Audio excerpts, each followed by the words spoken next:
Najprej en lep pozdrav vsem. Tu mislim na vas, obiskovalce, in tudi seveda na naše dijake 4A. Če ste si ogledovali predmetnik gimnazije, ste najbrž med številnimi predmeti opazili tudi predmet filozofija. Gre za predmet, ki je na urniku šele v 4. letniku. Zdaj, o čem razmišljamo pri filozofiji? Gre predvsem za vprašanja, kaj je filozofija, kaj je človek, kaj lahko vem, ki so meje našega spoznanja. Skratka, gre za številna vprašanja, ki vznemirjajo človeka že od nekdaj. Zdaj, kaj točno in kako je pri filozofiji, vam mogoče najbolje predstavijo naši 4 dijaki. In sicer bom povabila, da kaj pove o tem. Nik, Urša, Tal in Karlina. Tako da, prosim, dekleti in fanta, beseda je vaša. Ja, pri predmetu filozofije spoznamo, da je filozofija zelo zanimiv predmet, ker nam poda veliko vprašanj, ki nanj v bistvu nikoli nismo znali odgovoriti.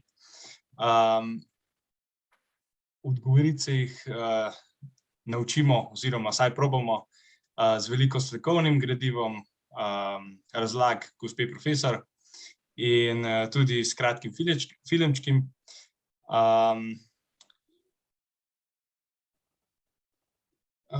In v bistvu to je to.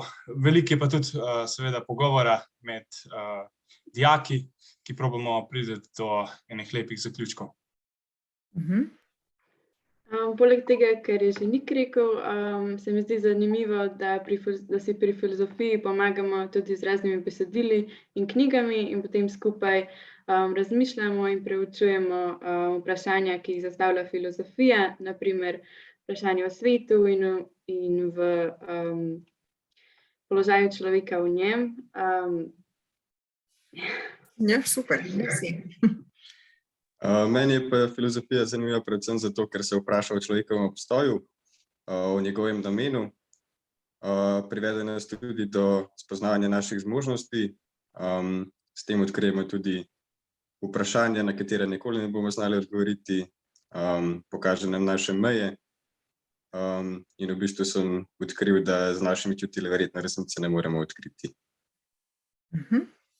Še Karlina mogoče za konec. Poleg vseh vprašanj o svetu in človeku pa spoznavamo tudi različne kulture in pa poglede na svet različnih civilizacij po svetu.